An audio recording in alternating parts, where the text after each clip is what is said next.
நாம உலகத்திலேயே நமக்கென்று ஒரு கெட்ட பேர் என்ன தெரியுமா? கண்மூடித்தனமாக பிஜே பின்பற்றுறாங்க. இப்போ லேட்டஸ்ட்டாக வச்ச பேர் பிஜேவுடைய அச்சுறுத்தல உள்ள உட்காந்துக்கிட்டு இருக்காங்கன்னு.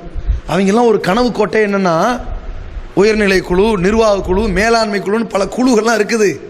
அதான் இப்போ அப்பாஸ் அலி விஷயமா பேசும்போது தானே தெரியும். என்னடா விவாத குழுங்கிறாங்க, நிர்வாக குழுங்கிறாங்க, தணிக்கை குழுங்கிறாங்க, மேலாண்மை குழுங்கிறாங்க, அப்புறம் ஒரு உயர்நிலை குழுங்கிறாங்க, பிறகு ஒரு கூட்டு குழுங்கிறாங்க. எத்தனை குழு இருக்குன்னு தெரியல. ஒழுங்கு நடவடிக்கைக்கு ஒரு குழு வச்சிருப்பாங்களா? இப்படியெல்லாம் பல குழுவை பார்த்துக்கிட்டு இவை அனைத்திற்கும் பிஜே உள்ள இருப்பார். பக்கத்தில் உள்ளவங்களாம் அமைதியாக இருவாங்க, வாய் திறந்து பேச மாட்டாங்க, நடுங்குவாங்க. இப்படின்னு வெளி உலகமெல்லாம் நினச்சிக்கிட்டு இருக்குது.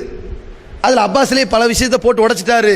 நான் எடுத்து சொன்ன பலரும் எடுத்து வைத்தார்கள், ஆக்ரோஷமான விவாதங்கள் ஓடிச்சு, எல்லோரும் கருத்து சொன்னார்கள்னா அப்போ பிஜே எல்லாரும் அமைதியாக இருக்கிற ஆட்களில் ஆக்ரோஷமாக பேசுகிற ஆட்கள் இருக்கிறாங்கன்னு தெரிஞ்சு போச்சு. இப்போ என்னன்னா, நம்ம சமுதாயத்தை, நம்ம ஜமாத்தை கொச்சப்படுத்துறதுக்கு லேட்டஸ்ட்டாக சொன்ன பேர் இவர்களெல்லாம் கண்மூடித்தனமாக பிஜே பின்பற்றுறாங்கண்டு. ஆனால் இந்த ஜமாத்திற்கு ஆரம்ப காலத்தில் உள்ள பேர் என்ன தெரியுமா? கைர முகல்லிதீன் என்றுதான் நமக்கு பேரு. நம்மளாம் யாரு? தக்லீது செய்யாதவர்கள். அவங்க ஒத்துக்கொள்வாங்க, நாங்கள் ஷாஃபி இமாமை தக்லீது செய்கிறோம், கண்மூடித்தனமாக பின்பற்றோம்யா. அபு ஹனீஃபா இமாமை கண்மூடித்தனமாக பின்பற்றுகிறோம். நீங்கள் கண்மூடித்தனமாக பின்பற்றாத கூட்டம். உங்களிடத்தில் கேள்வி கேட்குறேன், நீ கண்மூடித்தனமாக பின்பற்றல, பதில் சொல்லுன்னு நமக்கு வைத்திருக்கிற பேர் கைர முகல்லித். இன்னைக்கு நம்மளை பார்த்து தக்லீது வாதிங்கிறான். நமக்கு ஏன் அந்த பேரை வச்சான் தெரியுமா? நாம் எல்லா விஷயத்தையும் கேள்வி கேட்போம், சர்ச்சைக்கு உள்ளாக்கும், விவாதம் பண்ணுவோம், தெளிவு கிடைக்கும். அது போன்று இன்றைக்கு தௌஹீத் ஜமாத்து கண்மூடித்தனமாக பின்பற்றுகிறோம் என்று பேசுகிறார்களே, மிகப்பெரிய அபாண்டத்தை பேசுகிறார்கள் என்பதை இந்த ஜமாத்தை பற்றி உள்ளே இருந்து அறிந்தவர்களுக்கு தெரியும். ஏன் தெரியுமா? எதிர்த்தரப்புல ஒருத்தன் எங்கேயோ ஒரு மூலமுக்கில் பேசிட்டு போயிருப்பாங்க.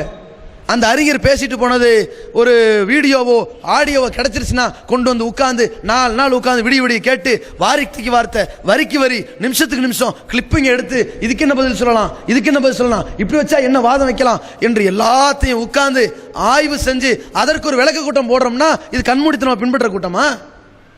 நீ என்ன விளக்க கூட்டம் நடத்திக்க, நான் பிஜே சொல்றதான் கேட்பேன். இப்படிதான் நடந்துகிட்டு இருக்கு ஜமாத்துல. இந்த வாரம் இவர் பேசுறதுக்கு இன்ன பதில் என்று ஒவ்வொரு விஷயத்திற்கும் பதிலடி கொடுக்கக்கூடிய தெளிவாக, இன்னும் சொல்ல போன நம்ம தான் எல்லா ஜமாத்து கொள்கையும் ஆய்வு செஞ்சுக்கிட்டு இருக்கிறோம். பல ஜமாத்துள்ளவர்கள் நம்ம கொள்கை ஆய்வுலாம் செய்யல, அவருடைய கொள்கை கண்மூடித்தனமா பின்பற்றாங்க. ஒரு சகோதரர்கள் சில பேர் ஜாக் இயக்கத்திலிருந்து வெளிவந்தாங்க. அவர்கள் கேட்கிறாங்க, நாளின் துவக்கம் இரவா பகலா? ஒரு சில விளக்கங்கள் கொடுக்கப்படுகிறது. கேட்ட உடனே என்னங்க இதுக்கு இவ்வளோ விளக்கமா அப்படிங்கிறாங்க. என்னங்க புதுசாக கேட்குறீங்க? 6 வருஷத்துக்கு முன்னாடி ஒரு லைவ் நிகழ்ச்சியில் பிஜே அழகாக சொல்லிட்டாருங்க. அப்படியா? எங்க ஏகத்துவத்தில் வெளிவந்துச்சு. எங்க இந்த ஏகத்துவத்தில் வெளிவந்ததில் எங்களுக்கு மறைச்சிட்டாங்க. இப்படி எல்லாம் அவர்கள் தரப்பில் எந்த பதிலும் இல்லைன்னு ஒரே வார்த்தை சொல்லிட்டாங்க. நாங்களும் அவங்க பேச்சை நம்பி, ஓ இதுக்கெல்லாம் அவங்க தரப்பில் பதில் இல்லையோன்னு நினச்சி விட்டுட்டோம். இதுக்கு இவ்வளோ ஆக்கப்பூர்வமான பதில் இருக்கான்னு கேட்கிறார்கள் என்றால், எல்லா இயக்கத்தவர்களும் ஒரு விஷயத்தில் தெளிவாக சொல்லியிருக்கிறார்கள். என்ன தெரியுமா? அவன் பயான கேட்டுறாத, அவன் ஆடியோ கேஸ்ட்டை வாங்கிறாத, புக்கு படிச்சிடாத, நாம சொல்ற எல்லாத்தையும் வாங்கு, எல்லாத்தையும் வச்சு பேசுவோம். நம் ஜமாத்தில் எப்படி தெரியுமா? ஒரு உறுப்பினர் உடனே அனுப்பி வச்சிருவாரு. ஜி வந்துச்சா, என்ன வாட்ஸ்அப்ல அனுப்புன, என்னப்பா அனுப்புன, அவன் போட்ட நோட்டீஸ் 2 வாரத்தில் பதில் விடுங்க. உறுப்பினர் வரைக்கும் சுதாரிப்பு. அப்படிப்பட்ட ஒரு இயக்கத்தில் இருக்கக்கூடிய ஆலிம்கள், நீங்களும் ஒரு அடிப்படை, நீங்க தெளிவான ஒரு அடிப்படையில் இருக்கணும். மனுஷன்தான், மனுஷனா நம்புறது தான் தௌஹீது. இதுதான் அடிப்படை. ஆம்பளையா நம்பணும், பொம்பளையா நம்பணும். அவன் எப்பேற்பட்ட வயசாலியா இருந்தாலும் சரி, குமரனா இருந்தாலும் சரி. அந்த தௌஹீதுல மிக முக்கியமான ஒரு நிமிஷம், யாரா இருந்தாலும் தவறு செய்வார்கள், யாருடைய ஆய்விலும் தவறு வரலாம் என்பதில் தெளிவா இருக்கணும்.